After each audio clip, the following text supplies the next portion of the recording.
Okay, so worthy to be loved. Ayan po, no? Kung meron ng karapat-dapat na mahalin natin bilang mga mananampalataya, ayan, ay walang iba kundi ang ating Panginoon. So, nalalaman natin ang sinasabi ng banal na kasulatan. Sabi nga roon, thou shalt love the Lord thy God with all thy heart, with all thy soul, and with all thy mind. Okay, so ang pagmamahal po sa Diyos ay ito po ay isang command ng ating Panginoon sa atin. Na kung ibig sabihin kung command ay sa ayaw at gusto natin, kailangan gawin natin yan. Okay. Kasi command nga eh. Pag salita kasi ng Diyos ang pinag-uusapan kung ano ang sinabi ng Diyos, kailangan sundin natin. At hindi lang command, kundi ito po ay requirement para sa atin bilang mga anak ng Diyos na tumatawag sa Kanya ng Ama na kailangan nating mahalin Siya. At yung pagmamahal na dapat iukol natin sa Panginoon ay walang kapantay. Okay? Kung hindi natin kayang mahalin ang ating kapwa-tao ng buong puso, hindi natin kayang mahalin ang ating kapwa ng buong kaluluwa at lahat ng ating isip, ang Diyos ay karapat-dapat na dapat pag-ukulan natin ng ganong klaseng pagmamahal. Yung buhos na buhos. Walang anumang reservation, ibig sabihin yan. Kasi ngayon, lalo sa sanlibutan, umiiral yan, yung magtira ka ng sa sarili mo. Ayan po yung laging sinasabi ng sanlibutan. Kung magmahal ka, magtira ka para sa sarili mo. Pero pagdating sa pagmamahal sa ating Panginoon, ini-expect ng Panginoon na wala tayo dapat ititira para sa ating sarili. Pag tayo ay nagmahal sa Kanya, yung pagmamahal natin ay ibuhos natin para sa Kanya at walang anumang natira sa atin. Kasi kailanman, hindi rin naman iniutos ng Biblia na mahalin natin ang ating sarili. Wala tayong mabasa sa Biblia na ganun. Pero bakit ang sanlibutan, laging yan po yung sentro ng kanilang pag-uusap pagdating sa pagmamahal. Yan, mahalin ang sarili. Pero ang Biblia sinasabi rito, mahalin mo ang Diyos ng buong puso, buong kaluluwa, at buong pag-iisip. Wow! What a kind of love. Yun po yung hinihingi ng Panginoon sa atin ng pagmamahal. So the Lord is worthy to be loved by every child of His. Talagang, ang pagmamahal natin ay, ibig sabihin, ang mahalin natin ang Panginoon sa Kanya bilang ating Panginoon. Wala pong dahilan para hindi natin mahalin ang ating Panginoon. Kaya yung sinasabing worthy. So, hindi dahil sa inuutos niya sa atin na mahalin natin siya, pero given na kasi yan eh. Ibig sabihin, bilang mga tumatawag sa Kanya, bilang Diyos o Panginoon, given na dapat ipagkaloob natin sa Kanya yung pagmamahal na karapat-dapat lamang na iukol sa Kanya. Kasi wala nang ibang magmamahal sa ating Panginoon kundi tayo bilang mga mananampalataya niya. Hindi maasahan o hindi natin maasahan, hindi rin pwedeng asahan ng Diyos yung mga hindi mananampalataya. Sapagkat hindi talaga nila kayang mahalin ang ating Panginoon. Bagkus, ano ang mga gagawin lang nila ay yung mga bagay na nagbibigay ng sakit, nagbibigay ng sama ng loob sa ating Panginoon. Ang tumaliwas sa Kanyang kalooban at gumawa ng pagsalangsang sa Kanyang salita. So, paano nga ba nila mamahalin ang Panginoon kung gano'n naman ang sistema ng kanilang pamumuhay? Subalit tayo bilang mga anak ng Diyos na pinabanal ng ating Panginoon. Mararapat lamang din na pag-ukulan natin siya ng pansin na unang pagmamahal na walang kapantay. Now, what makes the Lord to be worthy to be loved by His children? Ano ba ang dahilan? Bakit karapat dapat na mahalin ng mga anak ng Diyos ang Panginoon? Okay. So dito po sa ating text ay makikita natin yung ilang sa mga rason. Though yung pagmamahal sa Diyos ay unconditional.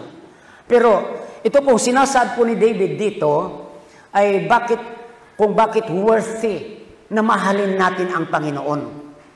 So ito po yung mga reasons why worthy na mahalin natin ang ating Panginoon. Kasi minsan, bakit ko ba may mga mananampalataya minsan na nagtatanong bakit kailangan ko mahalin ang Panginoon? Ano bang mga dahilan bakit kailangan ko mahalin? Do, sinasabi na nga ito ay command sa atin. Pero para makita natin yung worthiness ng Panginoon sa ating pagmamahal, ay tignan natin kung ano ang sinasabi ni David na mga rasons. One reason that makes the Lord worthy to be loved by His children is that He hears us when we call. Wow! So, biro mo yan? Na ibig sabihin, pag sa tuwing tayo ay tatawag, andyan siya na nakikinig sa atin. So, tignan na lang natin siya ay Diyos. Okay? So, ang pinakamataas sa lahat, the sovereign God. Tapos tayo, andito lang tayo, mga lupa tayo. Tapos, pagtatawag tayo, ang sabi ng Biblia, makikinig siya sa atin. Sabi nga sa verse 1, I love the Lord because He had heard my voice and my supplication. Because He hath inclined His ear unto me, therefore will I call upon Him as long as I live. Alam nyo, gustuin man natin, halimbawa, kausapin yung mga matataas ang tungkulin dito sa ating bansa. Hindi ko alam kung makakaya natin silang kausapin. Kung bibigyan ba tayo ng pandinig. Kagaya nga ng pabunan noon. Gustong-gusto nila iparating sa ating Pangulo itong pabunan, antiviral injection, na ito ay nakakagamot. Nakarating na kay Bongo, Senator yan. Okay. Pero kailanman hindi nakarating sa ating presidente. Wow. So, yun pa, nag-o-offer pa ng gamot yan sa sakit na COVID. Pero kahit gustuin man nila, mismo ang presidente ang kausapin, walang nangyari, hindi nila magawa na lumapit upang kausapin. Presidente lang yan. Haumas mo sa Panginoon. Okay. Pero salamat na tayo bilang mga Kristiyano, hindi na natin kailangan pa lumapit kung sino man dyan na Poncio Pilato o sino may katungkulan na makikinig sa atin dahil tayo ay mapapahiya lang o tayo ay mabibigo lang. Okay? Pero salamat na mayroong isang Diyos na sa tuwing tayo ay tatawag sa Kanya, andyan siya na makikinig sa atin. So talagang pagtutuunan niya ng pansin ang ating mga pakiusap sa Kanya sa tuwing tayo ay lalapit. Kagaya ng sinasabi nga ni David. So ito yung dahilan kung bakit worthy ang Panginoon na aking mahalin. Sabi niya, because He hath heard my voice. Because He hath inclined His ear unto me. Ayan po yung sinasabi ni Haring David. Kaya nga tayo, wow, sino ba tayo para pakinggan ng ating Panginoon? Tayo ay clay, sabi ng banal na kasulatan, clay lamang. Okay? Kanyang nilinang, kanyang ginawa. Pero magpasalamat na tayo na bilang kanyang mga anak ay andyan siya na makikinig sa atin sa tuwing tayo ay tatawag sa Kanya. At yung pakikinig niya sa atin ay with certainty. Ibig sabihin talagang andun yung kasiguraduhan mo. Hindi ka magdadalawang isip na lalapit sa Kanya at makikiusap. Hindi kagaya sa mga tao, lalo na sa mga may tungkulin nga. Minsan nga, kahit walang katungkulan eh. Halimbawa, may mga gusto tayong ilapit.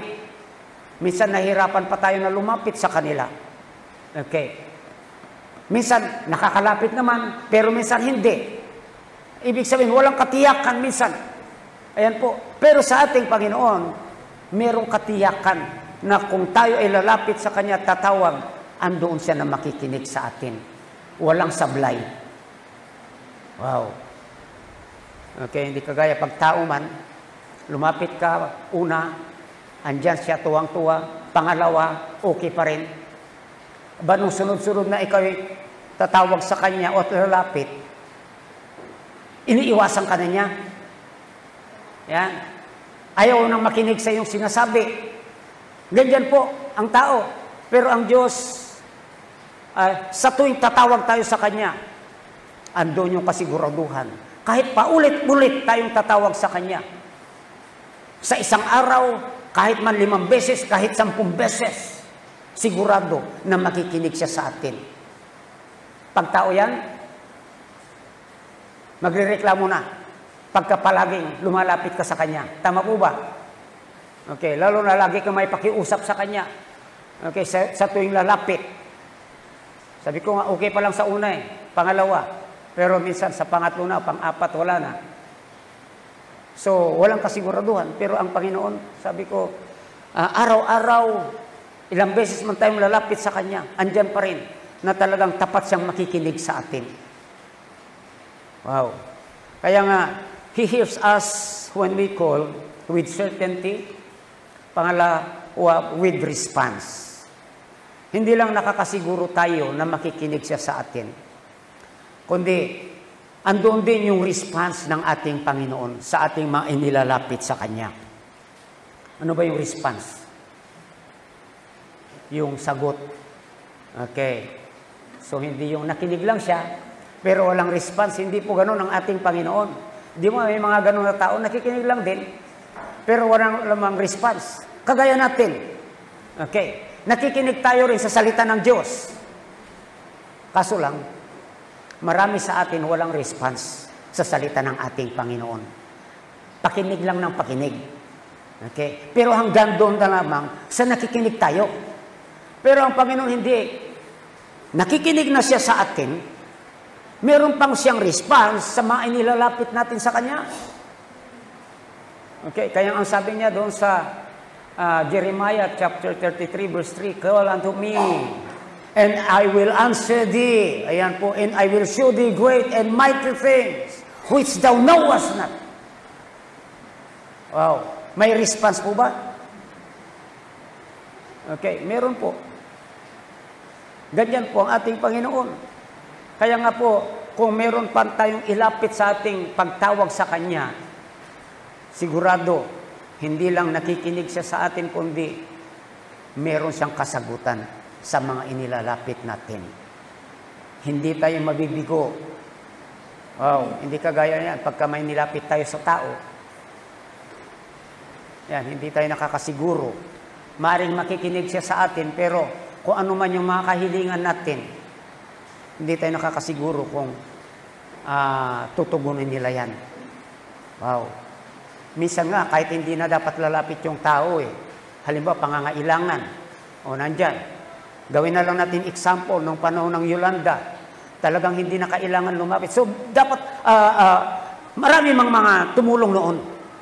Pero sa dami, sa laki ng pinsala, okay, sa dami ng mga nasalanta noon, yung mga tulong na ibinibigay ng mga tao, hindi sapat.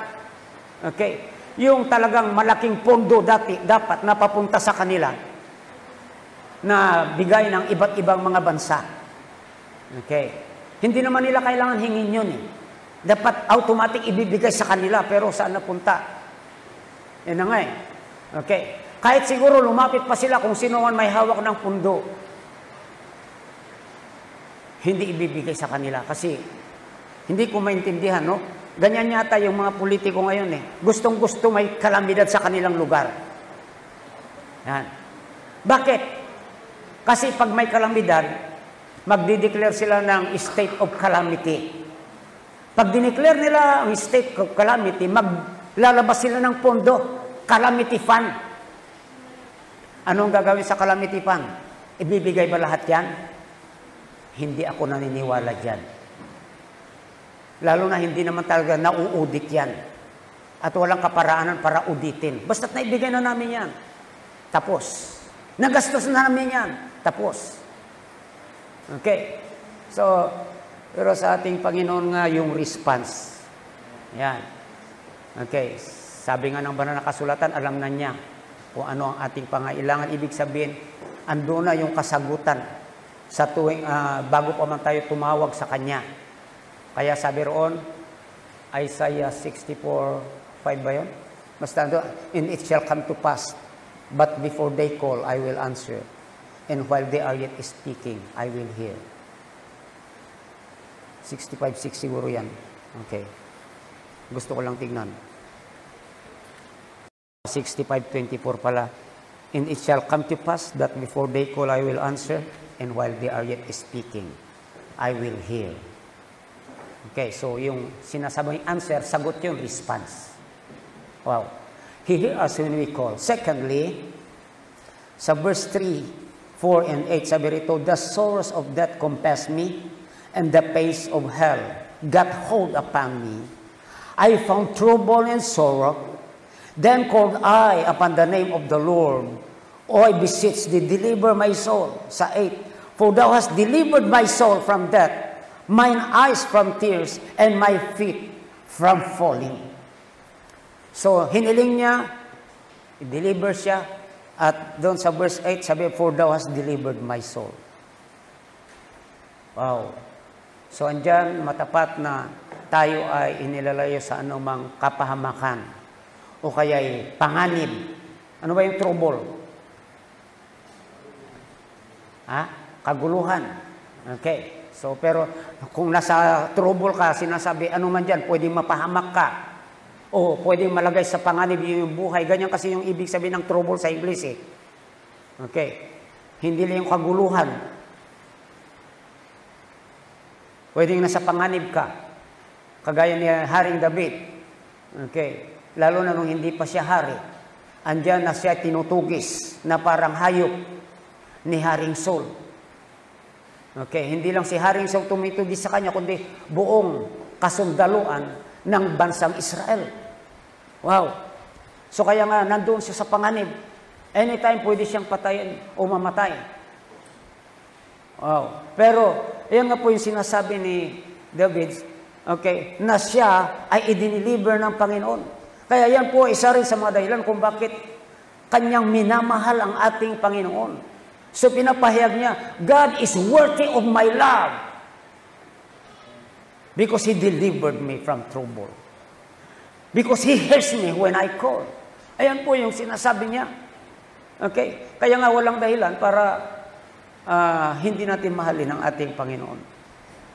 Wow. He delivers us from trouble. Because first of all, He is our Savior. Ayan po, mula nung umpisa pa, andyan na. Ano ang ginawa ng Panginoon sa tao pagkatapos magkasala? Andyan kaagad yung plano ng kaligtasan. Sila Adan at Eva, anong ginawa ng Panginoon para sa kanilang kaligtasan? Nagkatay ang Panginoon ng hayop. Kinuha niya yung balat.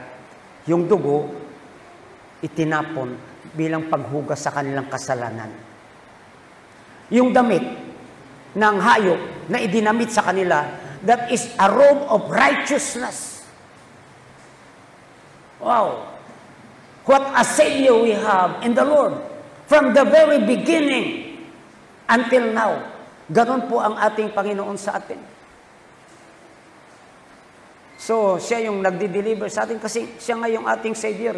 Hindi lang tayo ay diligtas mula sa impyerno, pero sa araw-araw. Yan po yung ginagawa niya sa atin. Nililigtas niya tayo sa anumang panganib na pwede nating maranasan sa ating buhay. Minsan, yung mga panganib na yan, wala tayong kaalam-alam. Okay. Pero, hindi rin natin alam na iligtas na pala tayo. Kaya gaya nga ng madalas kong mga example. Kasi kung obserbahan lang natin yung mga nangyayari sa ating buhay, yung iba makikita rin natin kung paano tayo inilalayo ng Panginoon Talagang hindi ko maranas ay malimut-limutan yung mga experience na yan, na mga ginawa sa akin ng Panginoon. Okay, so yung narinig nyo siguro yung kwento ko nang nagmamaneho ako ng FX. Kasi alam na alam ko yan Okay, kung saan doon ako sa bangketa mismo, huminto nung may pumara, hindi sa kalsada. O hindi doon sa tabi lang, kundi itinaas ko doon sa bangketa. Pagkatapos noon, merong bumulusok na wala ng preno. Okay, kung nasa kalsada lang yun, sasakyan, sigurado, sa amin bumangga yung truck. Okay, buti na lang, nandun sa bangketa. Ayan nga, ganyan lang yung distansya. Nung dumaan doon sa harap ko, nasa bangketa ako, binangga doon sa mga bunton ng graba. Okay. So, maraming mapagkakataon kung paano, no, na hindi natin alam. So, marami rin ng mga nagkukwento, naririnig na natin, okay, kung paano sila inilayo sa anumang kapahamakan ng ating Panginoon. Okay. So, yan po yung ginagawa niya. He's our Savior. From the very beginning until now, kumikilos ang Panginoon para ingatan tayo, para tayo ay hindi mapahamak. Not only because He is our Savior, but He is our loving Father. Ganon din. Hindi hayaan ng Panginoon na tayo ay mapahamak. Kaya nga, sabi ng banal na kasulatan, ay, I will not fear what man shall do unto me. Doon po sa Psalms, Hebrews 13:6. Okay, so ibig sabihin, walang magagawa ang tao para sa atin kasi meron tayong Diyos na nagdi-deliver sa atin o kaya nag-iingat sa atin. Siya yung Ama natin na nagmamahal sa atin. Alam niyo, yung mga ama, ganyan din nga ginagawa nila to protect their children from harm o anuman pwedeng mangyari. Okay, ganyan po yung ginagawa ng mga tatay. At siya yung ating tatay na nagmamahal sa atin. Ganyan din po yung ginagawa niya sa atin. Okay. Kaya nga, andoon yung pagiging kampante natin, saan man tayo napunta, kahit anuman sulok tayo mapadpad sa ating pangangaral ng Ebanghelyo ng ating Panginoon, makita natin yung pag-iingat ng ating Panginoon. Okay. Yung sasakyan na yun, ang dami kong karanasan dyan. Alam nyo, ang dami yung mga papunta ng Mindoro, papunta ng kung saan, Apayao. Okay? Tapos, alam nyo, natanggal yung kanyang panoon, yung kanyang alternator, dito. Hindi doon kung saan, na napakalayo. Wow. Kasi nga, wala nang stud doon sa baba. Meron yung stud kasi. Siya yung pinaka-base niya yan na nag-hold. Kaya yung sa taas niya, yung kanyang bracket na siya na nag-hold, bumibigay yon.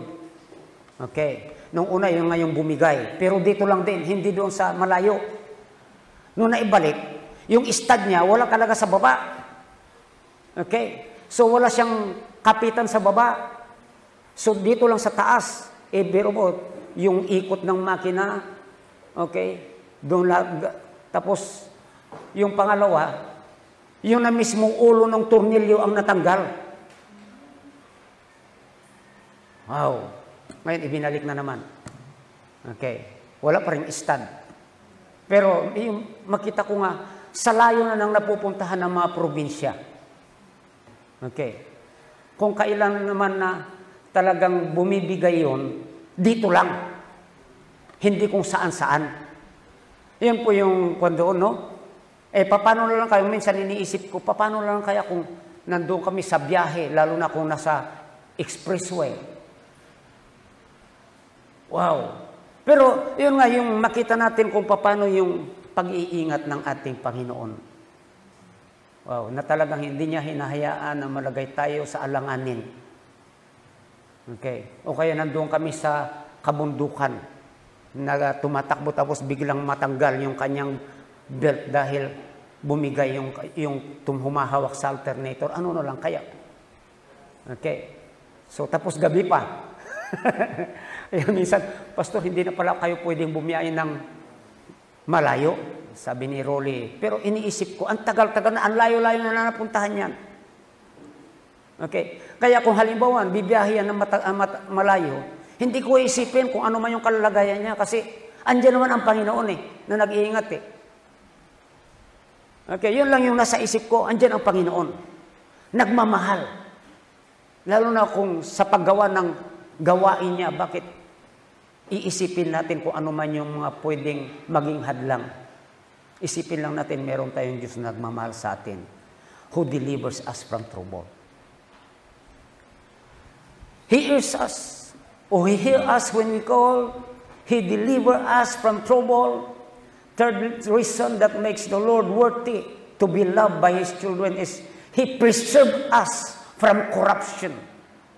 Dito po sa verse 5 and 6a, Gracious is the Lord and righteous. Yea, our God is merciful. And the Lord preserveth the simple.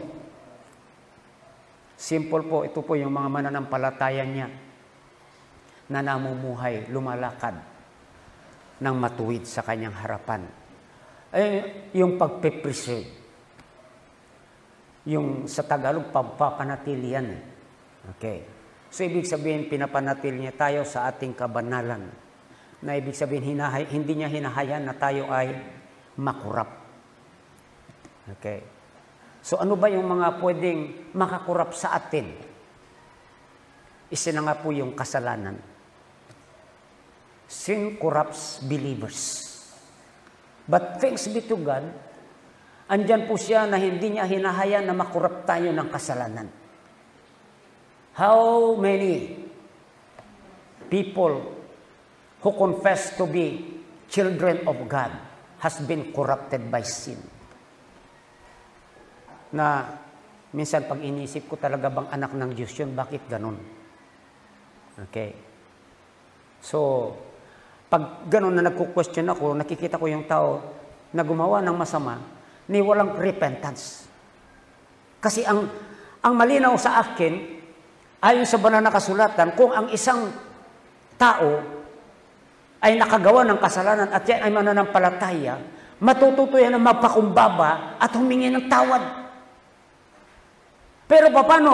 Itong mga nagpapahayag na sila ay mananampalataya, nung sila ay gumawa ng kasalanan ay sila pa yung mayabang. Sila pa yung mataas. Sila pa yung siga. At may mga ganyan. Okay. So, pero ito nga po, ito pong kasalanan. Kaya nga po, ang diablo hindi tumitigil dahil alam niya, diyan niya makukurap ang mga mananampalataya.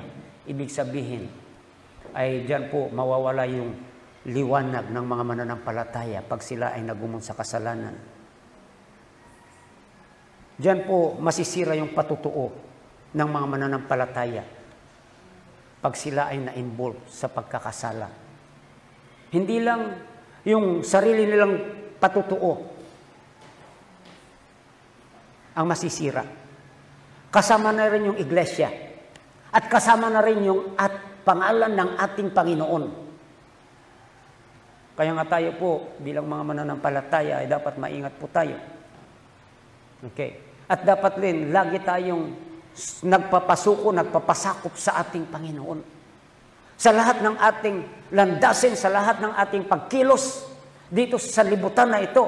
Kasi siya lang yung makakapag-preserve sa atin sa kabanalan at mailalayo tayo sa pagkakasala sa Kanya.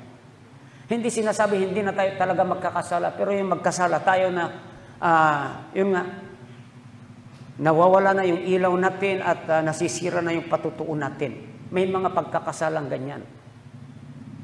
Okay. So, kagaya namin pastor, hindi naman kami po immune sa pagkakasala. Lalo na pagkapastor ang nagkasala. Okay. So, napakalaking dagok yan sa iglesia ng ating Panginoon. Yan, may mga iglesia na nasisira dahil ang pastor nila ganito, o kaya nahahati, o kaya ano man nangyayari. Okay? So, lalo na kung ang kahinaan pastor ay pera, sisilawin siya sa pera ng church. Yan. Ang dami na nga, isang church nag-ipon ng kanilang pampagawa ng kanilang bahay-sambahan. After some years, ay tinanong na kung magkano na ang naipon nila. Yung pastor, siyang humahawak, walang maipakita. Na-open yung mga members. Okay. Bakit kasi nag-iipon tapos walang maipakita na ipon?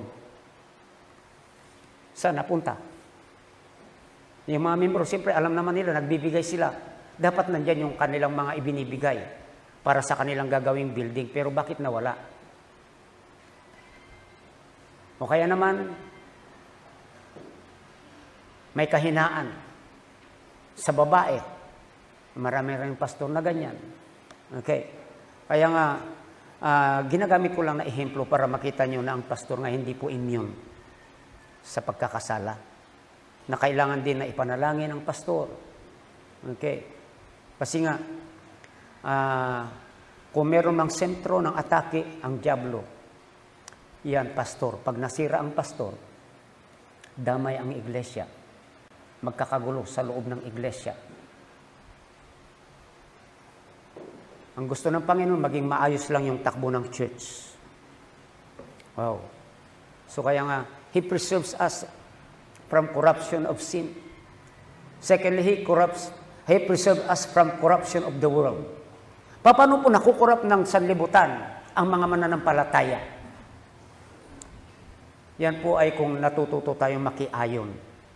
Yung pakikiayon yan po ang isa sa mga, number one, na ginagawa ng sanlibutan. Na akitin ang mga mananampalataya na makiayon sa Kanya. Once na natuto tayong makiayon, andoon na, mag-umpisa na yung corruption natin. Kaya ganoon na lamang ang sinasabi niya doon sa sa Romans chapter 12 verse 2. And be not conformed to this world, but be ye transformed by the renewing of your mind, that ye may know what is that good, acceptable, and perfect will of God. Malinaw po yung sinasabi niya, and be not conformed to this world. Na minsan hindi masyadong binibigyan ng diin ng mga mananampalataya ang verse na yon. Kaya maraming mananampalataya ngayon na nakukurap sila ng sanlibutan. Na kung mamuhay sila, ayon na ayon sa sanlibutan. Na kung saan ipinagbabawal ng Diyos. Kung ano ang kalakaran ng sanlibutan, andoon din sila. Kung ano ang practice ng sanlibutan, andoon din sila. Kung ano ang uso sa sanlibutan, yun din sila. Yun din yung uso sa kanila. Ang buhay kurap.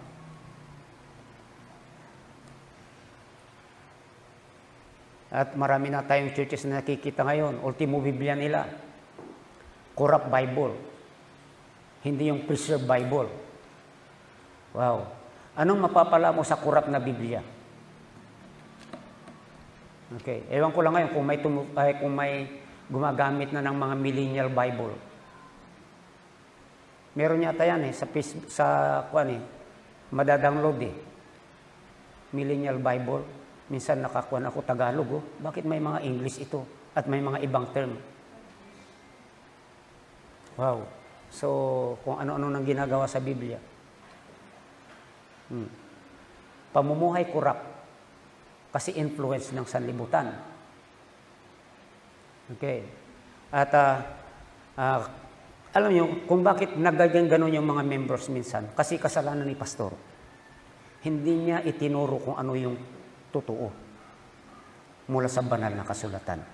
Minsan din, makikita mo si pastor, compromiser din.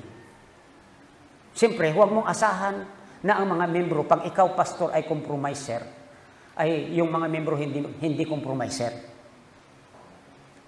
Pag ang pastor ay compromiser, sigurado members compromiser din. Kaya nga, ganun na lang dapat kaingat ang mga pastor. Kasi sila yung tinitignan ng mga members pangunahin. Okay. So, salamat na ang Diyos ay nagbibigay sa atin ng kapangyarihan at kakayahan upang huwag makurap ng sanlibutan. At wala tayong kakayahan, wala tayong kalakasan, kapangyarihan. Pero nakikita natin yung Diyos. Kaya nga, yan yung dahilan kung bakit kailangan mahalin natin ang ating Panginoon. Wow. At karapat-dapat lang na mahalin natin kasi nga, andyan siya na nagpipreserve sa atin from corruption. Kung nakurap tayo ng sanlibutan at ng kasalanan, ano kayang buhay meron tayo? Kung nakurap tayo ng sanlibutan at ng kasalanan, anong church kaya meron tayo? Ang church kaya na meron tayo ay nagiging ilaw sa sanlibutan na ito? Ang church kaya na meron tayo ay nagsisilbing daluyan ng pagpapala? Ang church kaya na meron tayo ay nagiging mabuting patutuo? Wow. Alam ko kabaliktaran ang mangyayari. Tingnan sa nung pandemic. Yung ibang mga church, sinusumbok sila ng mga kapitbahay nila pag nagtipon. Kaya hindi na sila nagtipon. Pero tayo, kampante tayo na nagtitipon dito. Naniniwala tayo na walang magsusumbong sa atin at walang mangdidisturbo sa atin habang tayo ay nagtitipon. Kasi alam ko, nakikita nila wala naman tayong masamang ginagawa. At nagsilbi tayong buhay na patutuo sa kanila. Kahit man, hindi sila nagsisimba sa atin. Okay. Dati, may mga naman dyan, may mga kabataan nga dyan, nakakay dito pero pinagpigilan din ng mga magulang. Doon hindi sila talaga sold out sa atin. Hindi nila natutunan na talagang mahalin tayo rito o tanggapin tayo. Pero pagdating ng mga pagkakataon na kagaya ng pandemic, wala rin naman silang ginagawa na masama sa atin. Kasi nga, wala naman tayong ginawa sa kanila na dapat ikagalit nila. So, andun po yung preservation ng ating Panginoon. Kaya nga, why cannot love God if He preserve us from corruption? Why can't we love God if He deliver us from trouble? And why can't we love God if He hear us when we call? Wow. He is all worthy of our love. And isa pa sa mga rason dito na binabanggit ni Haring David is that He helped us of our needs. Sa 6b, anong sabi riyan? I was brought low, anong sabi riyan? And He helped me. Wow. Okay. So, nandoon na siya sa mababang antas ng kanyang buhay. Ang sabi niya roon. Okay. Maaring dahil sa persecution. Okay. May mga ganyan na siyang nagpapawaba ng moral natin. Okay. Ng confidence natin. O ano man nararanasan niya. Okay. So, pwedeng sabihin niya nung panahon na siya ay tinutugis ni Saul, na wala naman siyang ginawang masama, pero gusto siyang patayin ni Saul. Pero ang sabi niya, He helped me. Makita na talaga natin kung paano hindi lang i-deliver ng Panginoon si David. Andun pa yung pagtulong niya. Kasi pagkatapos na mamatay si Saul, ni hindi man lang gumanti, may mga pagkakataon na pwede niyang patayin si Saul. Twice yan. Tulog si Saul. Sabi ng Abisai, ano gusto mo? Tarakan ko na siya. Hanggang sa itong pantara ko ay mabaon sa lupa, kasama yung kanyang katawan. Pero sabi niya, huwag mong gawin yan. Sino tayo para ating saktan ang God's anointed? Ayan po yung kanyang sinabi. Twice na nangyari yun. Na talagang pwede niyang patayin, pero hindi niya kinanti. Maging yung pagputol niya ng robe ni Saul ay pinagsisihan ni David yan. Sabi niya, hindi ko dapat ginawa ito. Kasi itinuturo niya paglapas tangan yun sa anointed ng Panginoon. Putulan niya ng robe. Kaya nung pangalawa, ang ginawa na lang niya, kinuha niya yung, ano bang tawag doon? Meron siyang kinuha na nakakabit kay Saul. Okay. Na talagang palatandaan na nandoon siya sa tabi ni Saul, habang natutulog, pwede siyang saktan, pwede siyang patayin, pero hindi niya ginawa. Wow. Okay. At ano ang tulong ng ating Panginoon? Kagaya sinasabi, huwag kayong maghiganti. Yung kasi ang sabi ng Biblia, talagang hindi niya ginawa. But God helped him. Dumating sa punto na si Saul ay namatay sa digmaan. At siya ay niluklok na hari. Meron ng isa sino ba ito? Nabal. Nabasa niyo ba si Nabal? Okay, yung maraming mga tupa, mga kuwan. Okay, na andoon na ginugupitan yung mga, ano bang tawag, yung share kasi ang tawag doon, talagang tinatanggalan ng mga balahibo. Okay. Na sila ay nagbantay kasi nga delikado. Maraming mga pwedeng sumila sa mga alagang hayop, sila nagbantay. Ngayon, nung nagpadala siya ng emisary para manghingi ng kunting pagkain, nilait-lait pa ni Nabal yung mga tauhan ni David. Okay. So, andyan na ngayon na talagang gusto na niya gantihan. Tignan ko lang. Ayan, parang talagang papatayin na nila. Pero On the way ay sinalubong sila ng asawa ni Nabal, si Abigail. At andoon may mga dala-dala siya na pagkain, mga abasto para sa kanila at hindi na nila tinuloy. Okay, bagamat hindi niya tinuloy, kinabukasan, nung wala na yung kalasingan ni Nabal, sinabi sa kanya ni Abigail kung ano yung dapat nangyari na hindi natuloy. Okay. So, inatake si Nabal. At pagkatapos lang ng ilang araw, tuluyan nang namatay. Yan. Kaya doon nagpuri ang Panginoon kasi nga andoon yung tulong ng ating Panginoon. Hindi niya hinayaan na madungisan ng dugo yung kanyang kamay. Okay? Ang Diyos na ang kumilos. At ganyan din po ang ginagawa ng Panginoon sa atin. Yung pagtulong sa atin, anumang tulong ang kakailanganin natin. Hindi pinagkakait yan ng Panginoon. Ang tulong ng Panginoon sa atin ay andyan daily yan. Okay? Ano mang tulong kakailanganin natin, lalo na sa mga pangangailangan natin. Hindi natin pwedeng maitatwa yung tulong ng Panginoon pagdating sa pangangailangan natin. Okay? So, yun na lang paglanghap natin ng hangin, yung hangin na nilalanghap natin, sabihin natin, talagang nature yan, sabihin natin, pero hindi. Okay? Kung wala tayong hangin na malalanghap, anong mangyayari? Minsan nga, maglalakad ako rito. Okay, tapos medyo mabilis paglakad ko, meron akong face mask. Ano nyo, pakiramdam ko, parang masusupukit ako. Kaya wala akong magawa, kundi ibaba. Ayun. Kasi kung hindi ko gagawin yon, hindi ko alam, baka mawawalan ako ng malay. Okay.